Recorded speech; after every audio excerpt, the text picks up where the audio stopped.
Salam dan bahagia Ibu dan Bapak Guru.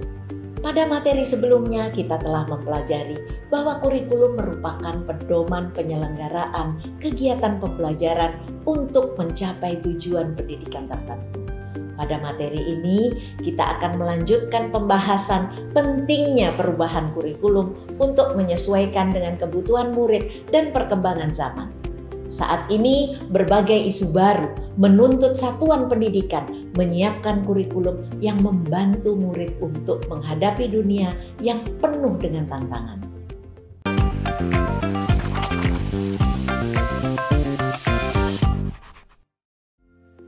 Dari materi sebelumnya, kita mempelajari bahwa kurikulum yang baik adalah kurikulum yang sesuai dengan zamannya. Kurikulum bersifat dinamis dan terus dikembangkan atau diadaptasi sesuai konteks dan karakteristik murid demi membangun kompetensi sesuai kebutuhan mereka kini dan masa depan. Ibu dan Bapak Guru, mari kita ingat masa-masa sekolah kita waktu itu. Apakah Ibu dan Bapak Guru menyukai saat-saat mengerjakan tugas sambil mencari referensi buku di perpustakaan? Atau adakah Ibu dan Bapak Guru yang dulu menggunakan disket untuk mengumpulkan tugas?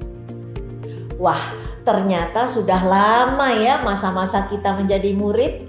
Kini murid kita tidak hanya memiliki buku-buku perpustakaan sebagai bahan referensi. Berbagai materi bacaan dapat mereka jangkau melalui internet, termasuk referensi dari perpustakaan-perpustakaan terbaik di dunia. Betapa zaman sungguh berubah ya, Ibu dan Bapak Guru. Ketika kita menjadi murid, mungkin cita-cita kita hanya menjadi dokter, polisi, tentara, atau tentu saja jadi guru. Namun kini pilihan cita-cita murid kita lebih beragam dan mungkin sesuatu yang tidak pernah terbayangkan sebelumnya. Mereka kini ingin menjadi ilustrator, animasi karakter kartun, menemukan software komputer, pengembang aplikasi games, atau bahkan gamer atau YouTuber. Perubahan-perubahan tersebut hanyalah sebagian contoh yang tentu membuat kita sadar dunia ini ternyata memang terus berubah. Jika mengingat kata-kata Ki Hajar Dewantara pada modul Merdeka Belajar, maksud pendidikan adalah menuntun segala kekuatan kodrat yang ada pada anak-anak agar mereka dapat mencapai keselamatan dan kebahagiaan yang setinggi-tingginya baik sebagai manusia maupun sebagai anggota masyarakat.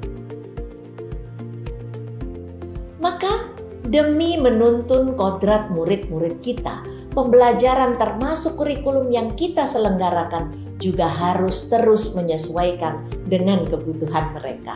Sebagai guru, kita harus belajar terus untuk mengikuti dan memahami tren kehidupan murid kita yang tergolong generasi Z dan Alpha. Berbagai penelitian menyampaikan bahwa mereka sulit dipisahkan dengan media sosial.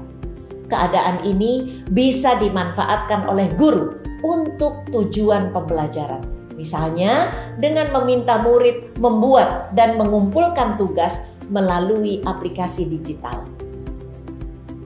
Ibu dan Bapak Guru, ada pepatah yang mengatakan, "It takes a village to raise a child." Butuh seluruh desa untuk membesarkan seorang anak. Bagaimana Ibu dan Bapak Guru memaknai pepatah tersebut? Pepatah ini menyiratkan perlunya peran orang tua, masyarakat, dan sekolah dalam mewujudkan kurikulum yang berpihak pada murid. Merekalah yang disebut sebagai 3 pilar pendidikan. Oleh sebab itu, ketika kita merancang kurikulum, kita harus menempatkan kebutuhan, pendapat, pengalaman, hasil belajar, serta kepentingan murid sebagai rujukan utama.